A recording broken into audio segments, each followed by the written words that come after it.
Hello everyone and welcome. My name is Emily and I'm a librarian with the Imaginative Libraries. And this video is going to be a tutorial of how to use the desktop version of the Montana Library to Go digital catalog, where you can access downloadable ebooks and audiobooks. If you're interested in learning how to use the Libby app to access this catalog through your smartphone or tablet, that'll be a separate video. So to get started, you want to go to the Imaginative Libraries homepage here, which is imaginativellibraries.org. If you scroll down over on the left, there's this beautiful blue banner that says Downloadable Materials Bookshelf. Go ahead and click on that, and that will open up the Montana Library to Go catalog. You can bookmark this page for easy access. You can also always use the montana.overdrive.com URL to access this page without going through the Imaginative Libraries website first. So once you're here, the first step is to sign in. So up here at the top right, there's this sign in button. So first step is to select your library. This is going to be whatever library you have a library card with in the state of Montana. The Montana Library to Go catalog is a shared catalog with all of the libraries in the state, including university libraries. So whatever library card you have, that's the library you want to select, and then you'll put your number in here. If you don't have a library card yet, or you have misplaced your library card number, you can sign up for an online card through the Imaginative Libraries website, and there's a separate video detailing how to do that. So put your card number in and press sign in. And now you have access to your account, and you can start looking for items to download. So from this home page, if you scroll down, there are a number of collections that you can peruse. So audiobooks that are available now, ebooks that are available now, items that have just been added to the collection, as well as various subjects like funny books, books about crafting, historical fiction, etc.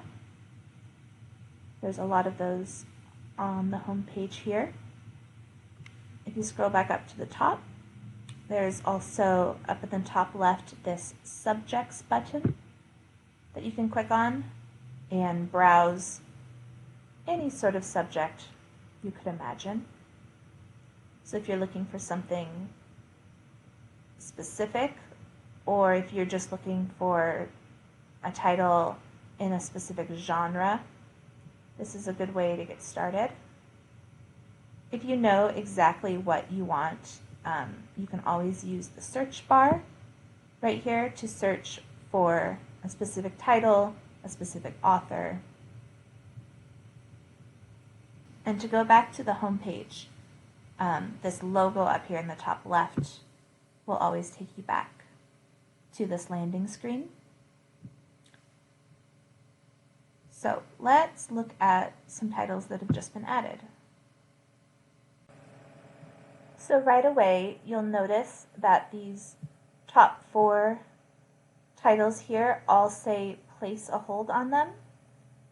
With digital items, we do still only have a certain amount of copies available at any time.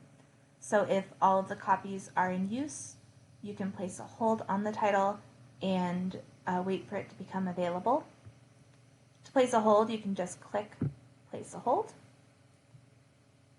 And it will give you your position, so you'll know how many copies there are, how many people are waiting ahead of you.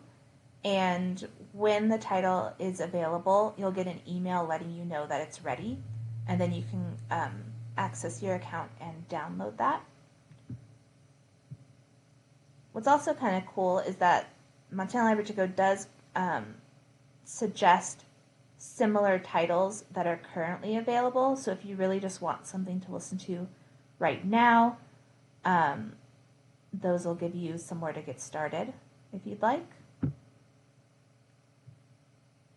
If you go to your account up in the top right and click on holds,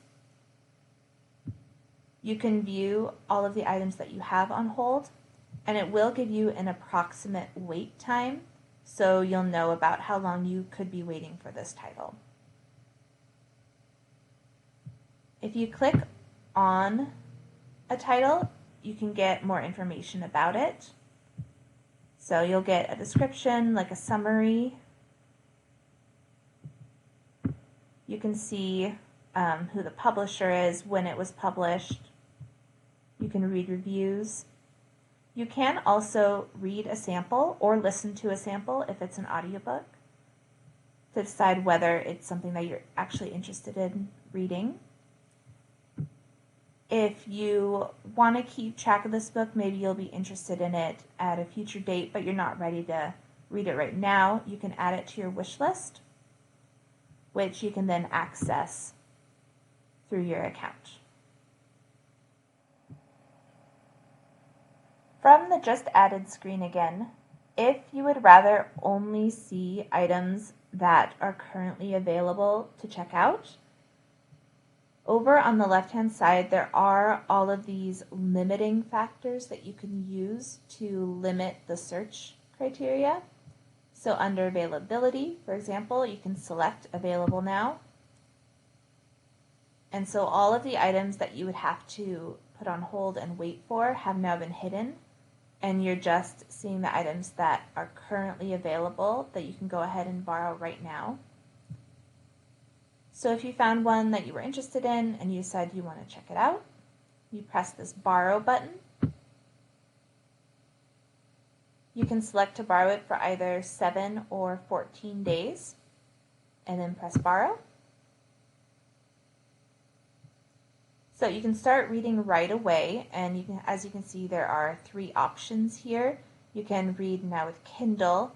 So if you prefer to read on Kindle, you would choose this option, and it'll take you to your Amazon page where you can select the device that you want the Kindle version to download to and then access the title on that device. Or you can read now in the browser, so that does require a Wi-Fi connection in order to read that. Or you can download the ebook and read it without a Wi-Fi access. So those are the options. You also don't have to read it right away. You can X out and keep browsing. And then you can access the items that you have checked out through the My Account menu under Loans. There it is. So if you're ready to read now, you can go ahead and click Read Now in Browser. And this is what it's going to look like. So to flip the pages, you can just click over on the right side of the screen to go forward, or the left side of the screen to go back. You can also click, hold, and drag the page, like so, to flip the pages, if you would like. There are links to the different contents in the book, so if you want to skip to a particular chapter or piece of content, like the acknowledgments, etc., you can do so.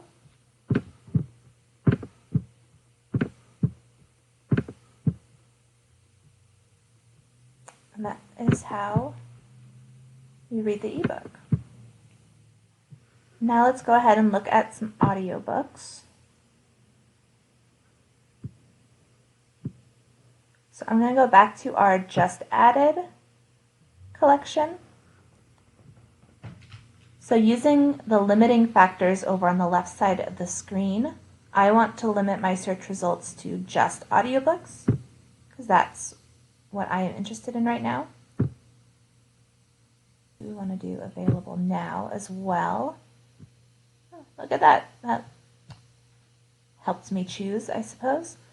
So I'm going to go ahead and borrow this book. Okay.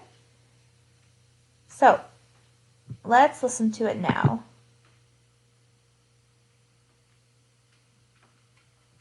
So this is what it looks like when you're listening to an audiobook.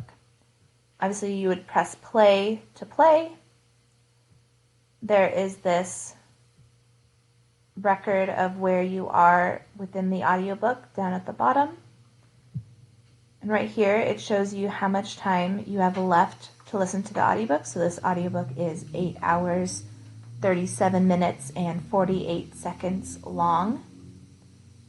If you click on this timer right here, it'll also show you how much time that you have listened to so far, or how long there is left in the chapter to go, or you can see the percentage that you have listened to. Up in the top right, there's a number of options. So this stopwatch icon can speed up your listening. So it is automatically set at just normal speed, but if you want to listen to it a little bit faster, you can click on it and it'll speed it up to 1.25, 1.5, 1.75, or 2 times the speed. So if you're listening to, an 8-hour audiobook on 2 times the speed, it's going to take 4 hours to listen to it instead of the 8 hours. There's also this moon icon, which is like a bedtime timer. So if you're listening to it, but you're worried you're going to fall asleep and you don't want the audiobook to just keep playing and lose your spot, you can set the timer so that the audiobook will automatically pause after a certain amount of time has elapsed. So it is automatically set to 30 minutes, but if you hold and scroll down, you can adjust that to however many minutes you fancy, or you can do to the end of the chapter, and it'll automatically stop playing. This third icon is a bookmark, so you can mark places within the audiobook if you want to refer back to them later. So if you click on it, it sets a bookmark. You can make a note to remind yourself why you wanted to set that bookmark. You can have the bookmark start 15 seconds before or 15 seconds after you actually clicked the icon if you need to.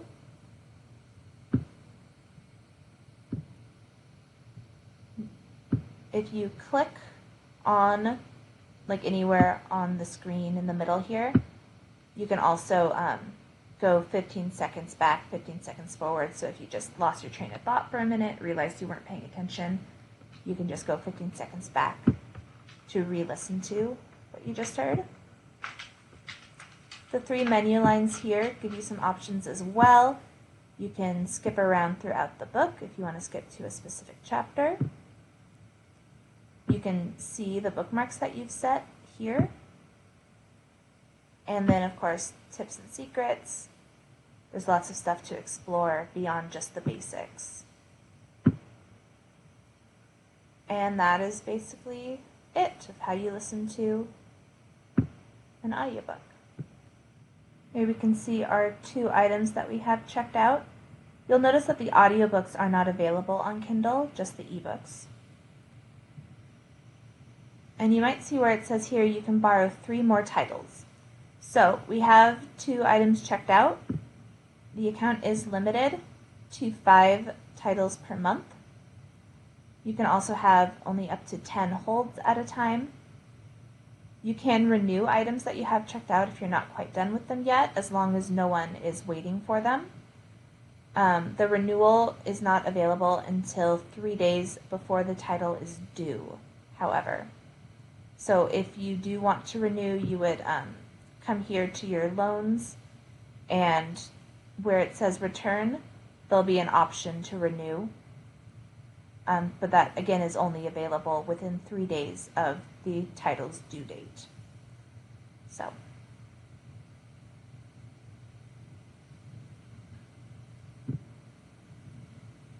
You can also recommend up to 5 titles to the library every 30 days. So what that means is that if you're looking for a specific title that is not available as an ebook or an audiobook downloadable in this catalog, you can ask the library to purchase that title. So to do that, you would search for whatever it is you're looking for.